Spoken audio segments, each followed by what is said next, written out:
कारण हुओ जिन कंचन बहु उठाई। समझने की चेष्टा करना।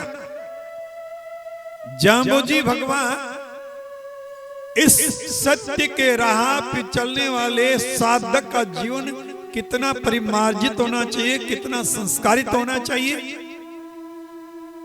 सज्जनों, ये तब समझ में आएगा जब हमारा जीवन संस्कारित होगा। वैदिक परंपरा में गर्भाधान से लेके अंत्येष्टि पर्यंत 16 प्रकार के संस्कार कहे गए।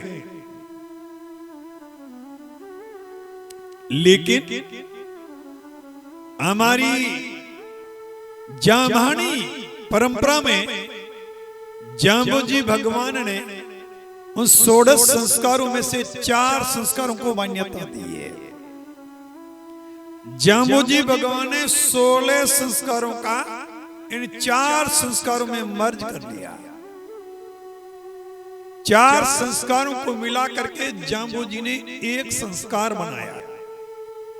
उदाहरण के तौर पे वैदिक सनातन परंपरा का पहला संस्कार गर्भाधान संस्कार, दूसरा संस्कार पुंसवन संस्कार, तीसरा संस्कार सीमंतोन्नयन संस्कार, चौथा संस्कार जात कर्म संस्कार। गर्भाधान, पुंसवन, सीमंतोन्नयन, जात कर्म, इन 4 संस्कारों को मिलाकर के जाम्बोजी ने एक संस्कार बनाया।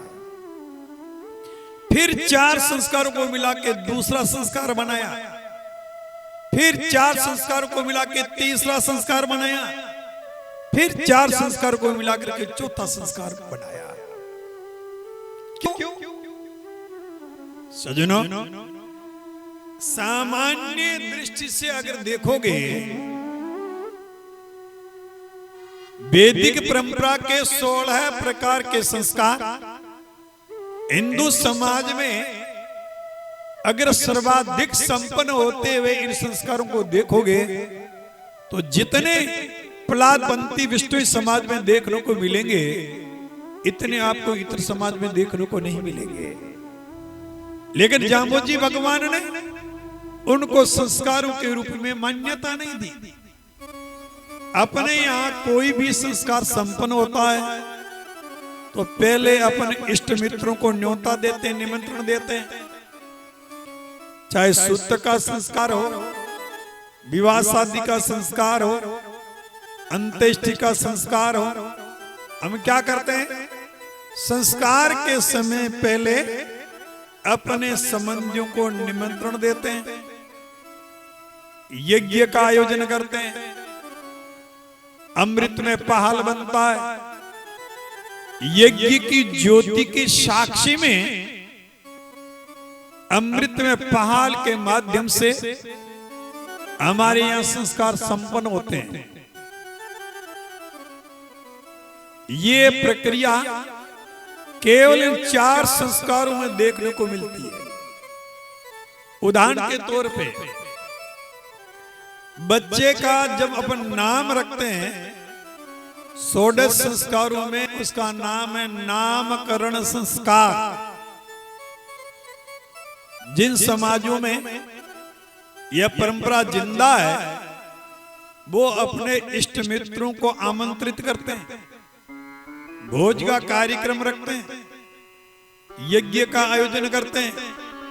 सबकी उपस्थिति में वो जानकार ब्राह्मण को लाकर के जन्मपत्र के आधार पे पूरे रिश्तेदारों के सामने घोषणा करते हैं, हमारे घर में जन्म लेने वाले नवजात शिशु का आज हम ये नाम रखने जा रहे हैं। अगर जामवानी परंपरा में हम इस तरह की कोई प्रक्रिया का निर्वहन नहीं करते क्योंकि हमने उसको संस्कार के रूप मान्यता नहीं दी है।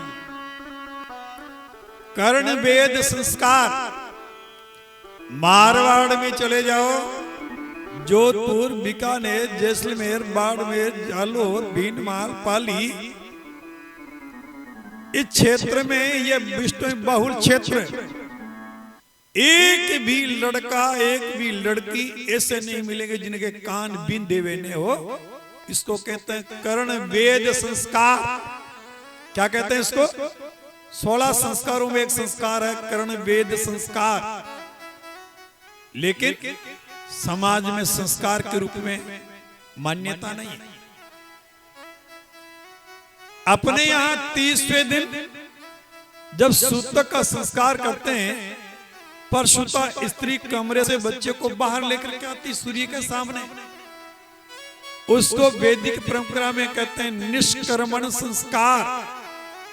लेकिन अपने यहां संस्कार को भी मान्यता नहीं है।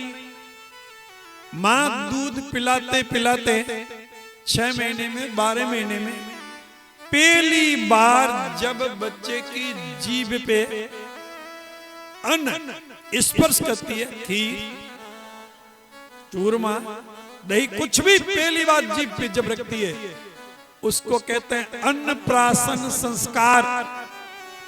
लेकिन अपने यहां उसको संस्कार के रूप में मान्यता नहीं।